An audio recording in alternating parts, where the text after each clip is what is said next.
I'm Debbie Statler, Editor-in-Chief of Provider Magazine. Today I'm here with Aimee Middleton, Vice President of Operations for the Good Samaritan Society. Thank you for being with us. Yeah, thanks for having me. It's a great experience. Well, how did you get started in a career in long-term care?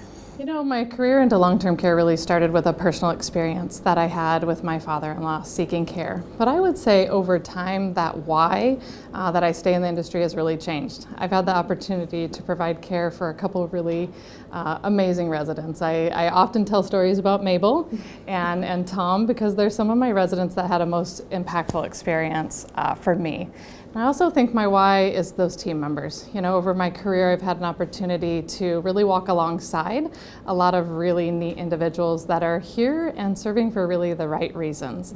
And so I would say, you know, my why started with my father-in-law, Tom, but it has continued to expand over the years. And it's why it's really important for me to be today here as a part of this so that I can really carry their mission forward and have an opportunity to really advocate for them. But I feel like I can tell their story because I've had an opportunity to walk alongside them for several years.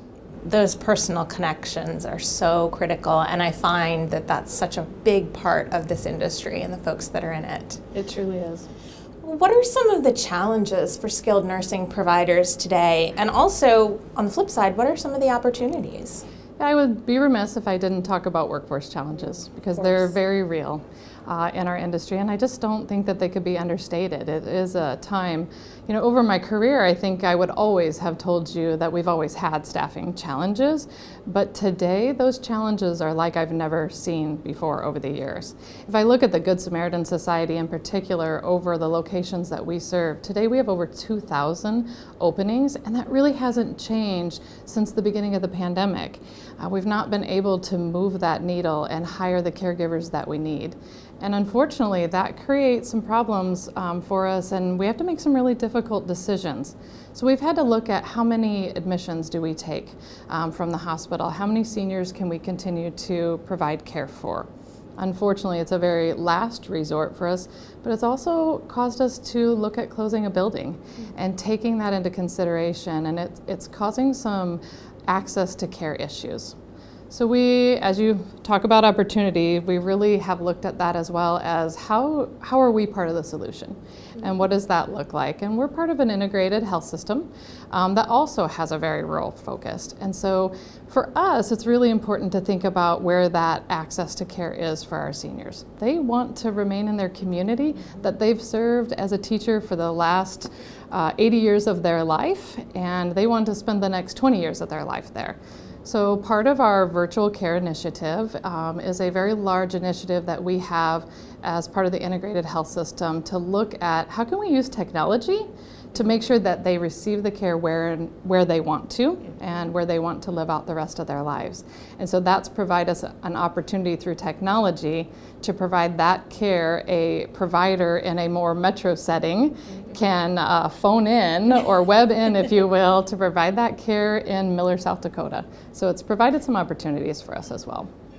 Absolutely. Technology is definitely one of those forces that can make a lot of difference.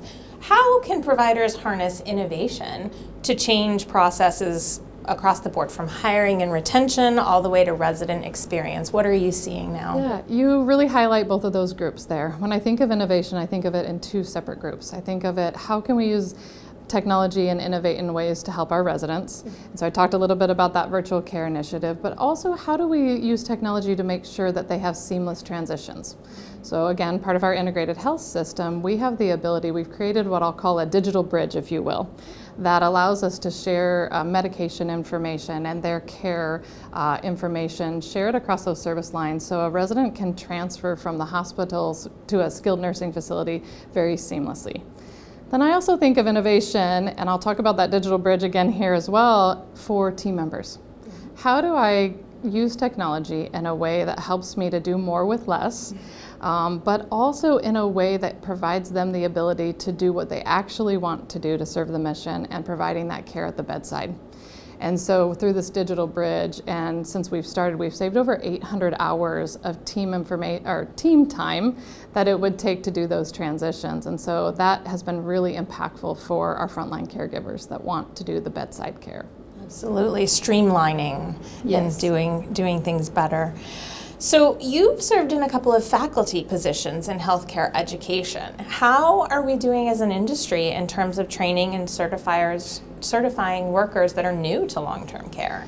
Yeah, I think you bring up another way that we can be part of the opportunity. And why I taught and chose to be part of the faculty was because I wanted to help others experience what I was experiencing and to understand the role that we can play. So that has been a big part. But I also think through introducing people into our industry.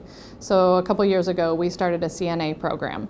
And to be able to train more CNAs, to be able to bring additional people into our industry. And we've been able to train over 1,400 students over the last couple of years. And that has been really impactful and helpful to our locations to have an additional workforce. That's wonderful. What a great pathway. Well, you've recently received the McKnight's Women of Distinction Award. Congratulations. Thank you. What has that honor meant to you personally and to your organization? You know, it was a really neat experience to go through that. I was very humbled by the nomination alone. My grandmother has been in leadership over all of her years, and she has always inspired me to continue to strive for more. And so it was really neat to be a part of that, not only just with women in leadership, but women in leadership in our industry.